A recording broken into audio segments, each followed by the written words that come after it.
The leaked audio of President Cyril Ramaphosa discussing DA's opposition to the 2025 fiscal framework provides a striking and candid glimpse into the strategic mindset underpinning the current crisis in the GNU. Before we go any further, let us first listen to the leaked audio for more context.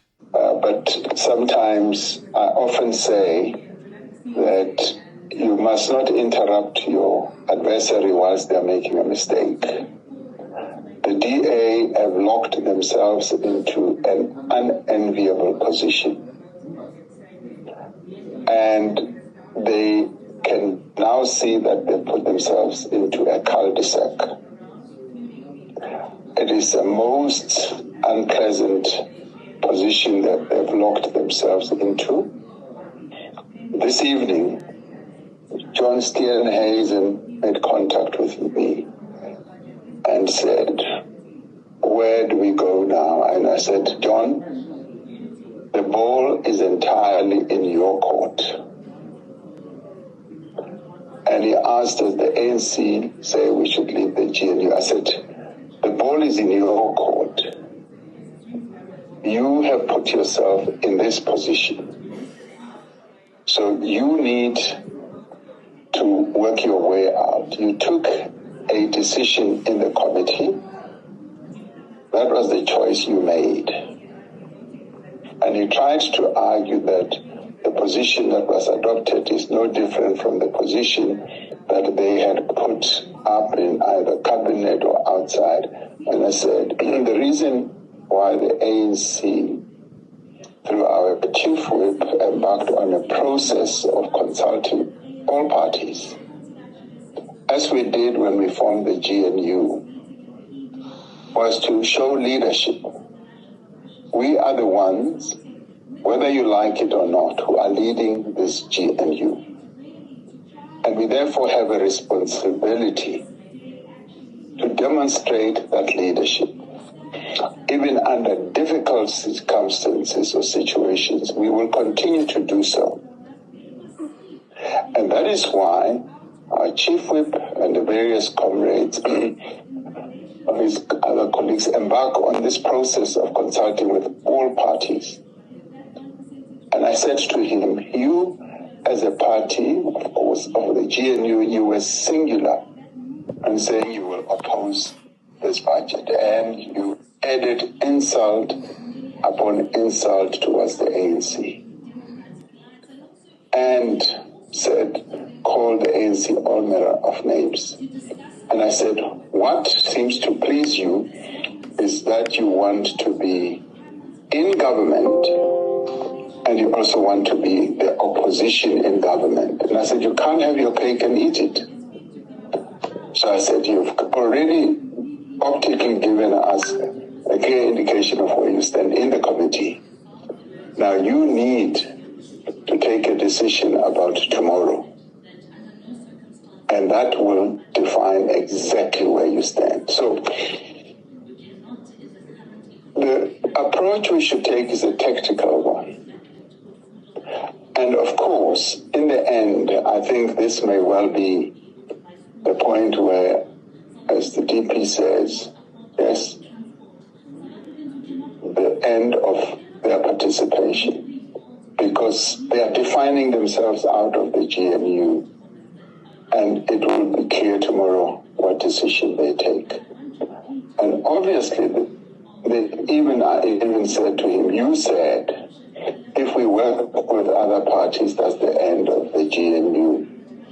And I said, well, maybe you will live up to that yourself, because that's exactly what you have wished for. And I said, the Action SA and the other parties took a much more cooperative and practical type of disposition.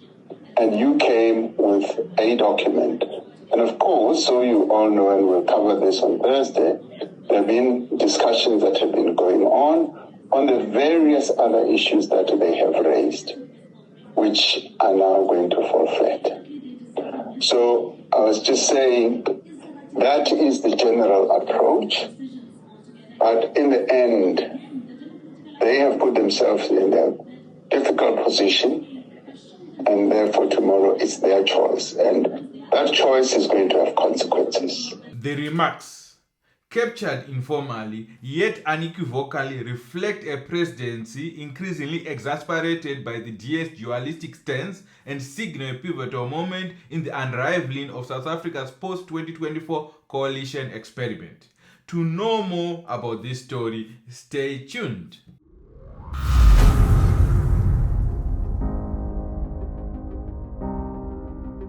Welcome back to the Fraud News channel. I'm your host, Boss Robert. To those who have subscribed to the channel, liked, commented, and shared our videos, thank you for your support. But to those who have not yet subscribed to the channel, please show your brother some love and click that subscribe button now so that you don't miss any future videos and giveaways to come. Back to the story. Ramaphosa's invocation of the adage, never interrupt your adversary while they are making a mistake, is telling. It indicates that the ANC leadership, rather than reacting impulsively to the DA's rejection of the fiscal framework, is choosing to let the party politically isolate itself. By describing the DA's position as one of having locked themselves in the cul-de-sac, the president reframed the DA's principled stand on process and VAT as political self-sabotage. This rhetorical framing has immediate implications. It reduces the dispute from a legal or a constitutional matter to one of political miscalculation. Ramaphosa repeatedly emphasized that the DA must now choose its fate. By stating the ball is in your court, he removes any ambiguity about the burden of responsibility for the fallout. The ANC, in Ramaphosa's narration, has demonstrated leadership by consulting widely and leading the GNU. The DA, by contrast, is portrayed as a disruptive and contradictory, wanting to be both in the government and in the opposition. This is a pivotal rhetorical and political shift. It reframes any eventual withdrawal by the DA not as a breakdown of the coalition unit or a negotiation failure, but as the DA's own volition act of defining themselves out of the GNU. It also prepares the public and international observers for the likely departure of the DA from the government while preemptively aligning blame. Ramaphosa since resigned to the DA's exit, suggesting it may well be the end of their participation. Crucially, draws a contrast with Action SA and other minor parties who are described as more cooperative and practical. This signals two developments. One, prospective realignment of the GNU towards centric or left-leaning parties, and two, a strategy of minimizing disruption by replacing DA support with that of a smaller party but more pliant allies. However, this comes at a cost. The DA's departure would strip the GNU of its centric anchor, potentially making the coalition more vulnerable to policy populism, less attractive to investors, and more reliant on ideological extreme parties like the EFF, a prospect already rattling the markets. What is most concerning from a governance standpoint is the absence of any recognition of the constitutional or legal concerns raised by the DA and other opposition parties. The president dismisses these objections as political theater and makes no reference to the legality of the parliamentary progress, a core issue in the DA's impending court challenge. This signals a dangerous normalization of procedural ambiguity in a context where parliamentary oversight is already under strain. If unresolved, this could set a troubling precedent, one where political arithmetic overrides legal due process in a legislative machinery of the state. This audio confirms that South Africa's GNU is in deep crisis. While Ramaphosa projects calm control and strategic foresight, the underlying tension is stark. The rift with the DA exposes ideological and procedural fault lines in a coalition hastily assembled after the ANC lost the majority in 2024. The leaked remarks also reveal a presidency preparing for a reconfigured political order, one potentially without the DA and with more compliant but less institutionally stabilizing partners. The consequences are manifold. Number one, investor confidence is eroding, as evidenced by the rands weakening amid budget chaos. 2.